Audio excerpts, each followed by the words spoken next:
The following stories were written by Franklin W. Dixon. They are currently in the public domain and are archived in the Gutenberg Project at gutenberg.org. The Hardy Boys, read by Rob Young.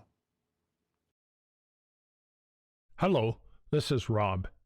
Just a reminder, if you enjoy my stories, please give them a thumbs up and consider subscribing.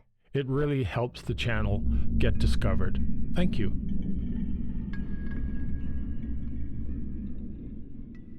The Hardy Boys, The House on the Cliff. Previously in Chapter 11, The Cap on the Peg, Fenton Hardy, the Hardy Boys' father, has still not been found. No one has seen him since the morning he left the house without telling anyone why or where he was going. Frank and Joe organized a search party to go out to the Polucca House to follow up on the lead from the truck driver, Sam Bates. Some of Frank and Joe's chums are so spooked by their previous experience at the old house that they don't want to help, but Chet Morton, Biff Hooper, Phil Cohen, and Tony Prito appear the next morning, and the group sets out for the Polucca place on their two motorcycles. When the boys arrive at the house, they realize someone has moved in, as the windows are unboarded and there is smoke coming from the chimney. The boys hide and watch the house for a while, wondering who could these new occupants be. As they eventually approach the old house, they are confronted with an unfriendly greeting of, "What do you want?" The current occupants, two men and a woman, appear scruffy and bad-tempered, questioning the boys' visit as snooping around. The boys ask if anyone has seen their dad, but they are quickly told, "Go look someplace else." They are about to leave when they spot their dad's gray cap hanging on a peg in the kitchen. Chapter 12. Pointed Questions. Frank thought quickly. He must ascertain the truth. The cap, he was almost sure, was the one his father had worn on the morning he had left home. But he wanted to look at it closely, because he knew he might be mistaken and that it would not do to make any accusations unless he was sure of his ground. "I'm very thirsty," he said quickly. "Do you mind if I have a drink?" Redhead and the woman looked at one another without enthusiasm. It was plain that they wished to get rid of their visitors as soon as possible, but they could not refuse such an innocent and reasonable request. "Come into the kitchen," said Redhead grudgingly. This was just what Frank wanted. He followed the man into the kitchen of the Polucca place. Redhead pointed to a water tap. A dipper was hanging from a nail nearby. "Go ahead," he grunted. Frank went over to the tap, and as he did so, he passed the cap on the peg. He took a swift look at the cap. He had made no mistake. It was his father's. Then he received a shock that almost stunned him. For a second he almost stopped in his tracks, but then he recollected himself and moved mechanically on toward the tap. He had seen bloodstains. On the lower edge of the cap were three large stains, reddish in color. They could have been made by nothing but blood. In a daze, Frank turned on the water, filled the dipper, and drank. At last he turned away, conscious that Redhead had been eyeing him carefully all the time. "Thanks," he said, and again cast a glance at the peg. The cap was gone. Redhead had undoubtedly snatched it away and hidden it. Frank gave no sign that he noticed anything amiss and walked out of the kitchen into the yard, where he joined the others. "I guess we may as well be going," he said. "You might as well," snapped the woman. "There's been no strangers around here." "We're sorry we troubled you. Goodbye." Redhead grunted a curt farewell.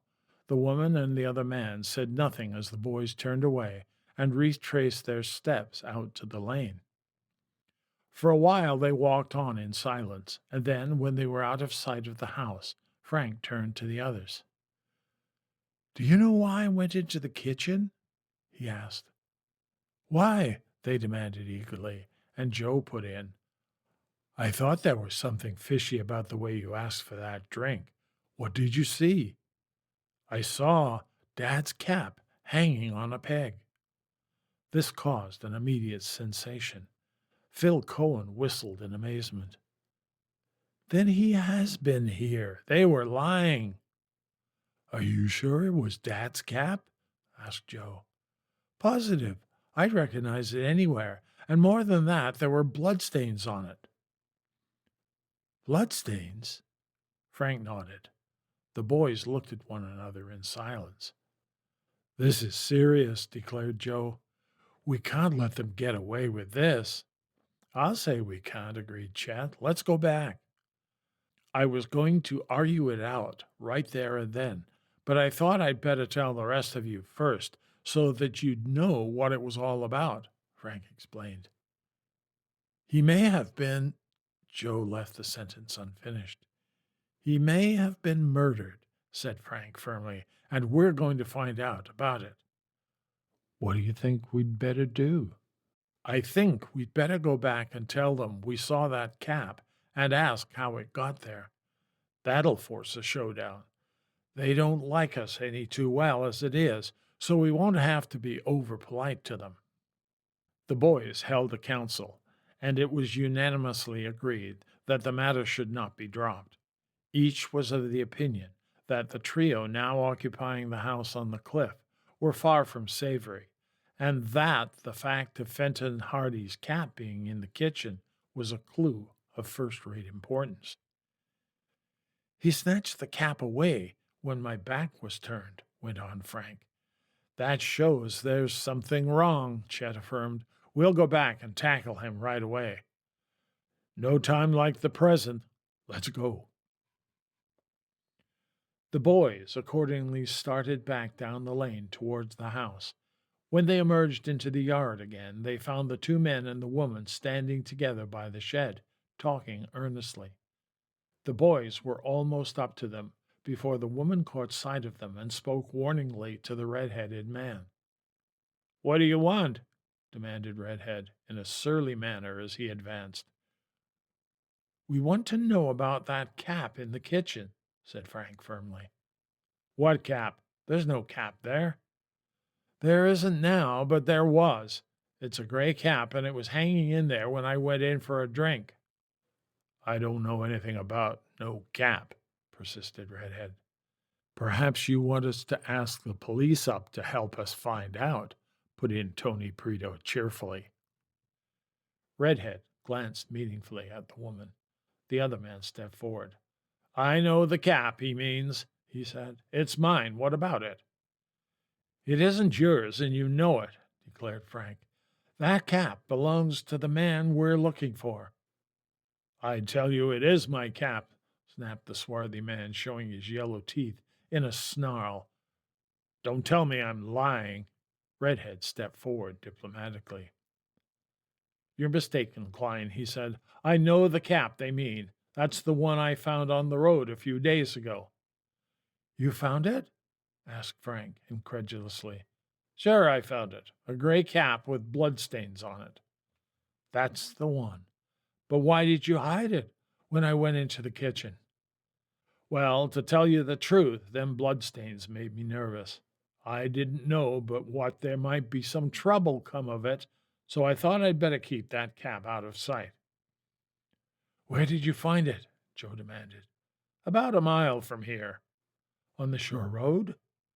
Yes, it was lying right in the middle of the road. When was that? A couple of days ago, just after we moved in here. Let's see the cap, suggested Chet Morton. We'd better make sure of this. Redhead moved reluctantly toward the kitchen. The woman sniffed. I don't see why you're making all this fuss about an old cap, she said. Coming around at this hour of the day disturbing honest folks. We're sorry to disturb you, ma'am, said Joe, but this is a serious matter. Redhead emerged from the house, holding the cap in one hand. He tossed it over to the boys. They examined it eagerly. Frank turned back the inside flap and there he found what he was looking for, the initials FH imprinted in indelible ink on the leather band.